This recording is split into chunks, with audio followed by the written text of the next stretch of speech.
BC minority వర్గాల ఐక్యత, SC ST BC మైనార్టీల ఐక్యత, ఎస్సీ ఎస్టీ బీసీ మైనార్టీల ఐక్యత. వెంటనే నాసిరకం మద్యాన్ని, వెంటనే నాసిరకం మద్యాన్ని, వెంటనే నాసిరకం మద్యాన్ని, లిక్కర్ దండాని, లిక్కర్ దండాని, లిక్కర్ దండాని.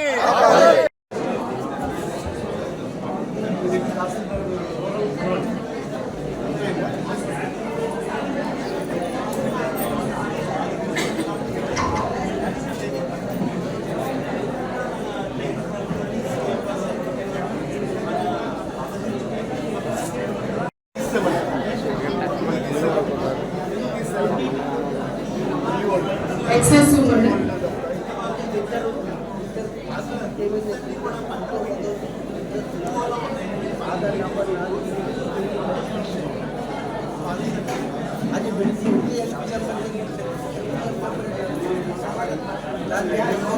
ఒకసారి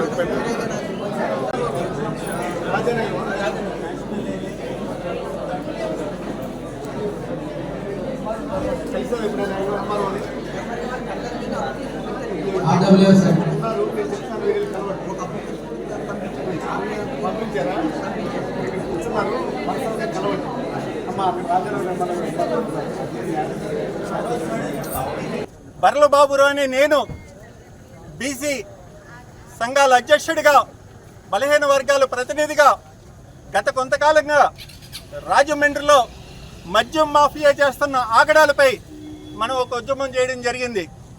ఏంటే ఈ మద్యం నాసిరకం మద్యం తెచ్చి ఇక్కడ ప్రజల ప్రాణాలతో ఈ మాఫియా అంతా కూడా ఆడుతూ ఉన్నారు. అలాగే పక్క రాష్ట్రాల నుంచి చౌక రకం బ్రాంతీలు తెచ్చి ఇక్కడ ప్రజల ప్రాణాలతో ఆడుతూ ఉన్నారు. అలాగే ఇక్కడ ఎంఆర్పి ధర కంటే అధికంగా 20 రూపాయలు వసూలు చేసి పేద ప్రజల రక్త మాంసాలతో ఆడుకుంటూ ఉన్నారు ఇక్కడ ఈ మద్యం మాఫియా అంతా కూడా. దీన్ని తక్షణం అరికట్టవలసిన ఎక్సైజ్ అధికారులు ఎలాంటి చర్యలు చేపట్టకుండా వాళ్ళకి వత్తాసు పలుకుతూ లక్షలాది రూపాయలు లంచాలు తీసుకుంటూ వాళ్ళకి తొత్తులుగా మారారు కనుక ఎక్సైజ్ అధికారులందరినీ సస్పెండ్ చేసి వాళ్ళని జైలుకు పంపే వరకు కూడా ఈ ఉద్యమం ఆగదని బలహీన వర్గాల ప్రతినిధిగా నేను డిమాండ్ చేస్తా ఉన్నాను. అలాగే నేషనల్ హైవే ఆనుకొని 4 మద్యం షాపులకి అనుమతి ఇచ్చారు ఎక్సైజ్ అధికారులు. మనకి గవర్నమెంట్ జీవోలో క్లియర్గా ఉంది, సుప్రీంకోర్టు ఆర్డర్ కూడా ఉంది, నేషనల్ హైవే పక్కన ఎక్కడ కూడా బ్రాందీ షాపులు ఉండకూడదని. అలాంటిది ఇవాళ నేషనల్ హైవే పక్కనే 4 బ్రాందీ షాపులు మనకి ఇవ్వడం వల్ల అనేక రోడ్డు ప్రమాదాలు జరిగి పదుల సంఖ్యలో ప్రాణాలు పోతున్నాయి కనుక దానిపైన కూడా ఈ హత్యలన్నీ కూడా ఎక్సైజ్ హత్యలుగా దీన్ని పరిగణించాలని నేను ప్రభుత్వాన్ని కోరుతా ఉన్నాను. ఎందుకంటే ఈ యాక్సిడెంట్లు కాదు, ఎక్సైజ్ వాళ్ళు అనుమతులు ఇవ్వడం వల్ల మద్యం తాగి ప్రజలు చచ్చిపోతున్నారు కనుక అవన్నీ కూడా ఎక్సైజ్ హత్యల కింద ప్రభుత్వం పరిగణించి వాటికి నష్టపరిహారం డబ్బులు ఇవ్వాల్సిన అవసరం ఉంది. అలాగే ప్రతి ఒక్కరిని పేదవాడిని ఆదుకోవాల్సిన అవసరం ఈ గవర్నమెంట్కి ఉంది, ప్రతి ఒక్కరిని ఆదుకోవాల్సిన అవసరం ఎక్సైజ్ డిపార్ట్మెంట్కి ఉంది.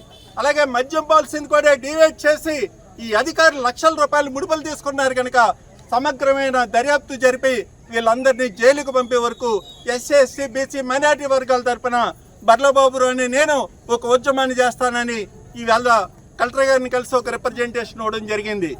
కలెక్టర్ గారు దీనిపైన తక్షణం చర్య తీసుకోకపోతే వందలాది మంది మహిళలతో ఎక్సైజ్ కార్యాలయాన్ని ముట్టడించడం జరుగుతుందని ఈవేళ పత్రికా ముఖంగా తెలియజేసుకుంటున్నాను. రాజమండ్రిలో మరి బర్లబాబురావు గారి పిలుపు మేరకు ఈరోజు మరి కలెక్టర్ గారికి ఒక మెమోరాండం ఇవ్వడానికి రావడం జరిగింది. మరి కలెక్టర్ గారిని కలిసి మా యొక్క బాధలు చెప్పుకోవడానికి, మా యొక్క గోడు చెప్పుకోవడానికి ఇచ్చి మరి కలిసి మాట్లాడటం జరిగింది. ఈరోజు బర్లబాబురావు గారు ఆవేదనతో మాట్లాడుతున్నారంటే ఈరోజు ఎంతోమంది ఈ సీపీ నిక్కర్ క్వాలిటీ తయారు చేసి మరి అమ్మేస్తూ ఉన్నారు. ఇలాంటి సీపీ నిక్కర్ తాగి మరి చిన్న చితక పేద ప్రజలు చనిపోతూ ఉన్నారు. సరైన వైద్యం లేదు, సరైన విద్య లేదు, ప్రజలకి పనులు లేక రోడ్ల మీదకి వచ్చే పరిస్థితి ఏర్పడుతుంది. మరి గతంలో చూసుకుంటే జగన్మోహన్ రెడ్డిని లిక్కర్ మాఫియా చేయమని మరి మీరే ప్రతిపక్షంగా ఉన్నప్పుడు టీడీపీ అడుగుతూ ఉంది. మరి ఆ రోజు జగన్మోహన్ రెడ్డి బెల్ట్ షాపులన్నీ తగ్గించుకుంటూ ఈరోజు మీ టీడీపీ కూటమి హయాంలో రెచ్చిపోతూ దందాలు చేసుకుంటూ గోండా రాజకీయాలు చేసుకుంటూ ప్రశ్నించే వాళ్ళని కొడతాం, ప్రశ్నించే వాళ్ళని చంపేస్తాం, గొంతెత్తిన వాళ్ళని పిసికేస్తాం, ఇలాంటి అన్ని చర్యలు జరుగుతూ ఉన్నాయి. తక్షణమే మరి చంద్రబాబు నాయుడు గారు మీరు కళ్ళు తెరిచి ఈ ప్రభుత్వం వైపు మీ సిబిఐ కానీ మీ ఇంటెలిజెంట్ రిపోర్ట్ కానీ ఏమైనా ఫెయిల్ అయిందని ఈ సందర్భంగా నేను అడుగుతూ ఉన్నాను. చంద్రబాబు నాయుడు గారు మరి బీసీలకు ఏదో ఉద్దరిస్తాను, ఏదో పెద్ద పీట వేస్తానని చెప్పారు. ఈ రోజు బీసీలు, ఎస్సీ, ఎస్టీ బీసీలు అందరినీ మైనార్టీలను అడుగుతొక్కుతూ ఉంటున్నారు. మీరు ఎక్కడున్నారు? మీరు ఏ ఫామ్ హౌస్లో పడుకున్నారని మేము ఈ సందర్భంగా తెలియజేస్తున్నాం. మరి రాబోయే రోజుల్లో మరి చంద్రబాబు నాయుడు గారికి మరి ఎస్సీ, ఎస్టీ, బీసీలను ఎడదీసి మీరు పరిపాలన చేస్తూ ఉన్నారు. ఇదే పరిపాలన కొనసాగిందంటే రాబోయే జగన్మోహన్ రెడ్డికి ఎలాగైతే 12 సీట్లు మీకు ఇచ్చామో జగన్మోహన్ రెడ్డికి నడ్డి విరిసి తొంగడ పెట్టినట్టు రోజులు మీకు చూపించాం. అదే నడ్డి విరిసి మీ పార్టీని మొత్తం 12 సీట్లు కూడా లేకుండా మీ పార్టీని భూస్థాపన చేయడానికి ఎస్సీ, ఎస్టీ, బీసీలు కంకణం కట్టుకున్నారని ఈ సందర్భంగా తెలియజేస్తున్నాను. జై భీమ్.